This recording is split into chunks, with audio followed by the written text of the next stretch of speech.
Hi යාළුවනේ ඔයාලට කොහොමද? මං හිතුවා අලුත් vlog එකක් ගේන්න බැරි වෙච්ච නිසා ටික දවසකින් අද ඔයාලත් එක්ක ඩේ vlog එකක් ෂෙයා කරගන්න. ඉතින් මම මගේ කොණ්ඩෙත් කොටටම කැපුවා. මොකද මගේ කොණ්ඩේ ටිකක් හීනි වුණා, ඒ වගේම පැලුණා. ඉතින් මං හිතුවා කොණ්ඩේ කපලා ආයිත් අලුතෙන්ම පටන් ගන්නවා කියලා කොණ්ඩේ හරියට ඒකට ඕන දේවල් කරලා ඒක ලස්සනට හදාගන්න. ඉතින් මම දැන් මේ නැගිටලා මූණ සෝදලා එහෙම ඇවිල්ලා මුලින්ම කරන්නේ නම් මෙන්න මේ ජනේලේ අරින එක. මොකද මේ දවස්වල හරිම රස්නේ. ෆෑන් එක තිබ්බත් ඉතින් වැඩක් නැහැ. ඒ තරම් රස්නේ.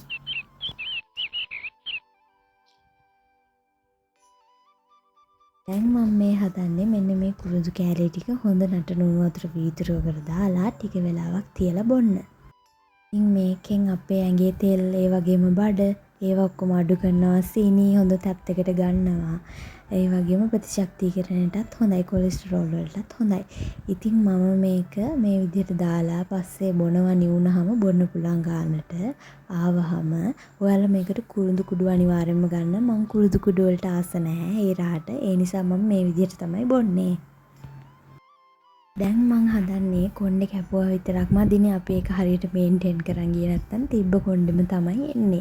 ඒ නිසා මෙන්න මේ ඔයිල් එක මට ගන්න උනා. මොකද ඉස්සර ඉඳන්ම කට්ටිය කිව්වා මට මේක ගන්න කියලා. ඉතින් මං ගත්තේ නෑ මේක ගඳ නිසා.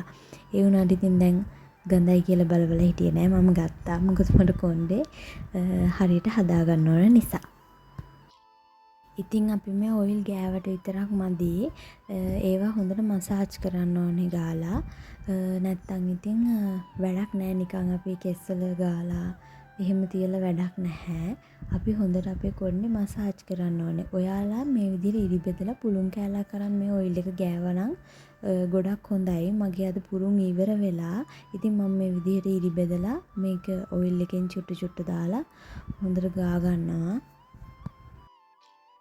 ඉතින් මේ ඔයිල් එක අරගෙන ඔයාලා බලන්න ඒක ඇතුළෙත් කොලයක් තියෙනවා, පෙට්ටිය වටේත් තියෙනවා මේකේ විස්තර ලියලා එක එක පැල මුල් ඒ වර්ග මේකේ තියෙන ඒවා ගැන. මේක මේ සුවඳ කලවම් කරලා නැහැ. ගොඩක් ගඳ නිසා මට හිතෙනවා ඇත්තට මේ දේවල් දාලා ඇති කියලා. මොකද ගොඩක් අයට මේක හරි ගිහිල්ලානේ. අනික ගොණ්ඩෙත් කනකමයි වගේ මට දැන් දැනෙනවා. ඉතින් ඔයාලා තෙල් ඕනම තෙල් එකක් මේක නෙවෙයි ඕනම තෙල් එකක් ගෑවට පස්සේ මසාජ් කරන්න අමතක කරන්න එපා. ඔළුව ගොඩක් සැහැල්ලු වෙනවා තෙල් ගාලා මසාජ් කරාට පස්සේ. ඒ වගේම මම දැන් ඔයාලට පෙන්නන්න යන්නේ මසාජ් කරද්දී හොඳ ස්ටෙප් එකක්. මෙන්න මේ විදිහට කොණ්ඩ උඩට අරගෙන එකපාර දෙපාර කොණ්ඩ ටිකක් අදින්න. මෙන්න මේ විදිහට ඔයාලගේ ඔළුවේ තියෙන ලේ ගමනාගමනය, එතකොට කෙස් වල තියෙන ඒ හැම දෙයක්ම හොඳට වර්ධනය වෙනවා මේකෙන්. ඔයාලා ඉතින් අමතක නොකර පිටිපස්සත් මේ විදිහට මසාජ් කරගන්න.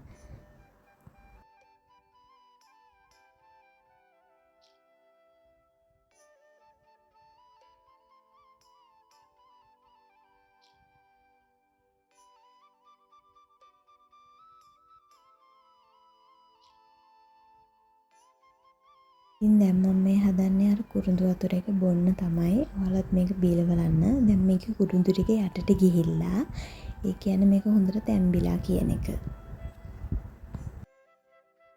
මේක බිව්වම ටිකක් අපිට උදේවරු බඩගින්න එහෙම අඩු කරනවා. ගෑස්ට්‍රික් තියෙනවා නම් එහෙම ඉතින් ඔයා අනිවාර්යෙන් මේක බීලා කන්න. අරක බිව්වට පස්සේ මට බඩගිනි එන්නේ නැහැ වැඩි. උදේට දවල්ට දෙකටම හරියන්න තමයි මෙන්න මේ ඔම්ලට් එක පාන් එක කන්න හදාගන්නේ. එකත් කාලා මම මේ ගෙදර තිබ්බ චූටි වැඩක් කරනවා. මෙන්න මේ ඇඳුම් ටිකක් තිබුණා. ඒ ටික නැව්වා. ඔයාලට පොඩි බඩුවක් පෙන්නන්න ඕනේ. මෙන්න මේ ඊයේ දැරඹුවෙක් මේ විදිහට සමනලෙක් වෙලා කියලා තමයි මට නම් හිතෙන්නේ. බලන්න තාම හරියට තටු ඇවිල්ලත් නැහැ. ඔන්න මම ටික වෙලාවක් ගිහිල්ලා කාමරේ මස් කරා. දැන් මම මේ හදන්නේ නාගෙන ඇවිල්ලා පහන තියන්න. මොකද මං ආසම වැඩක් තමයි පහන තියන එක. ගෑල් ළමයිගේ හිත නිවෙනම වැඩක් මේක. ඉතින් මල් ලස්සනට හදලා එහෙම පහන තියනවා. හඳුන් කූරු සුවඳ ඒ දේවල් වලට අපේ හිත ප්‍රශ්න හැමදේම නැති කරලා සැනසෙල්ලම ලැබෙන මොහොතක්. ඉතින් ඔයාලත් මං හිතනවා මම වගේම මේ මොහොතට ආස ඇති කියලා. ඉතින් මම බුදුරජාණන් වහන්සේ වගේම යශෝදරා මෙහෙණින් වහන්සේටත් මල් එකකුයි පැන් එකකුයි පූජා කරනවා. ඔයාලත් මේ වගේම යශෝධරා මෙහෙණින් වහන්සේට පහන තියලා බලන්න. ඔයාලට මාරම සැනසීමක් දැනේ. කෑල් ළමෙක් විදියට කරන්න ඕනම දෙයක් තමයි මේක. ඉතින් ගිහින් එන්නම් අලුත් වීඩියෝ එකක් අරන්.